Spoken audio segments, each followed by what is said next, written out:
That fluffy cloud floating over your head looks like you could just punch right through it, doesn't it? But what if I told you that an average cloud weighs as much as 100 elephants? We're talking over 1,000,000 pounds of water just hanging out up there in the sky. It's a mind-boggling thought, isn't it? So here's the million-pound question that baffles many. How does something that heavy just float? It sounds impossible, defying our everyday understanding of gravity. An object with such immense mass should come crashing down, not just drift by serenely. The answer isn't magic or some cosmic trick. It's a fascinating interplay of some seriously cool physics and atmospheric dynamics. By the time we're done exploring this, you'll never look at a cloud the same way again. Prepare to have your perspective on these everyday wonders completely transformed. First off, let's get one thing straight. A cloud is not one big, solid thing, despite its appearance. Your brain sees that puffy white shape and instantly thinks, cotton ball, light, airy, and no big deal. But that's a total illusion, a trick of perspective from miles below. In reality, a cloud is more like an incredibly thick, widespread fog, just suspended way higher up in the atmosphere. That incredible million-pound weight isn't concentrated in one giant lump. Instead, it's meticulously spread out across billions, even trillions, of incredibly tiny water droplets or ice crystals. And when I say tiny, I mean it in the most literal sense. A typical cloud droplet is so infinitesimally small that a single strand of your hair is more than twice as thick. These microscopic particles are so ridiculously lightweight that gravity barely has a significant grip on them individually.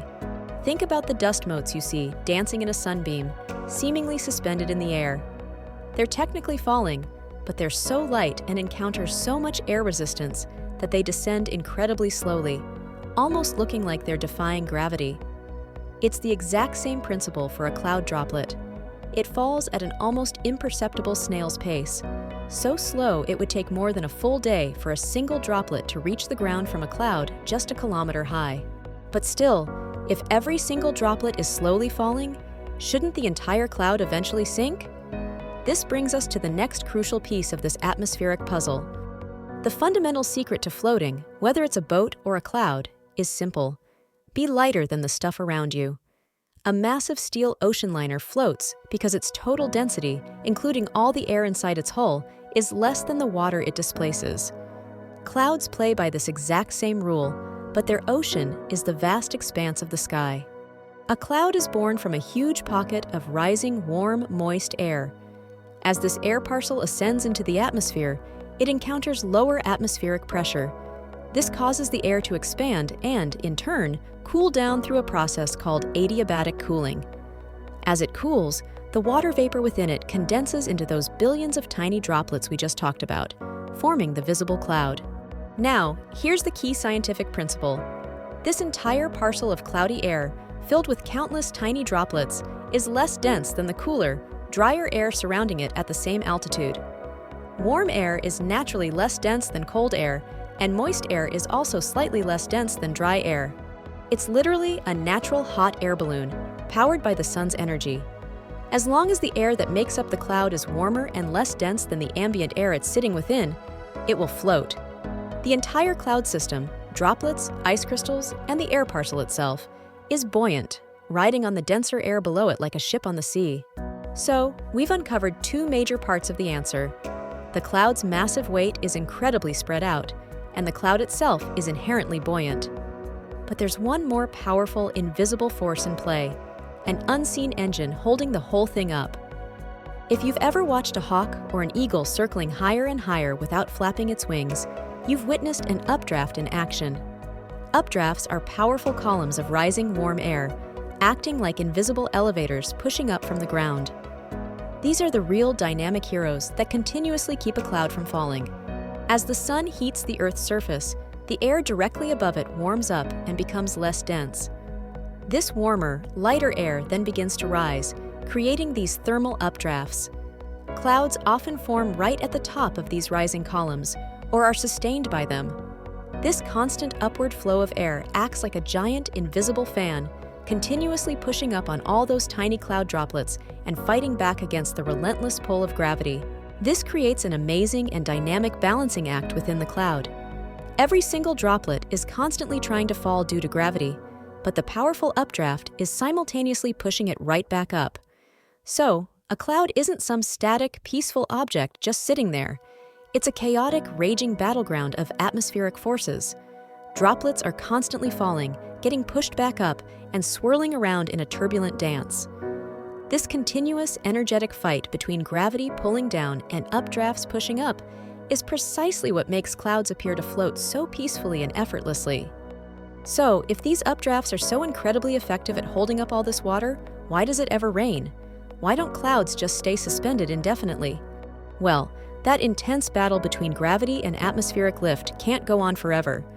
Inside the cloud, those tiny droplets are constantly moving, bumping into each other and merging together.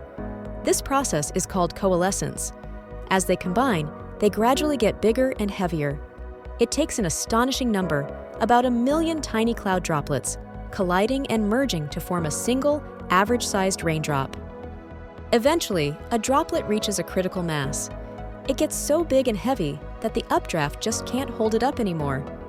At this point, gravity finally wins the battle for that particular droplet. The now heavy droplet starts to fall, and on its way down, it continues to collide with and collect even more tiny droplets, growing larger still. When millions of these newly heavy drops start falling together, overcoming the updrafts and air resistance, you get rain.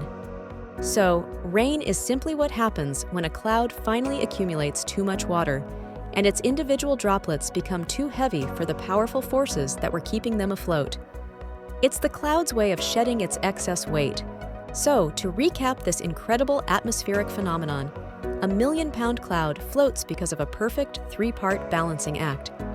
First, its massive weight is spread out across trillions of incredibly tiny droplets that fall at an almost imperceptible speed. Second, the entire cloud is essentially a giant, buoyant hot air balloon, floating on top of the denser, cooler air below it. And third, powerful, invisible updrafts rising from the ground are constantly pushing everything back up, fighting a never-ending battle with gravity. The next time you look up at the sky, remember that you're not just seeing some fluffy white shapes.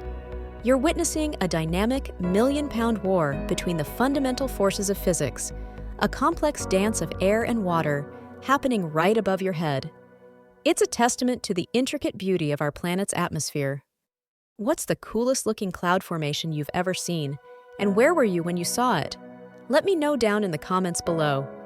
And if you enjoyed figuring out this amazing scientific mystery with me, hit that like button and subscribe for more answers to questions you never even thought to ask. Let's keep exploring the wonders of science together.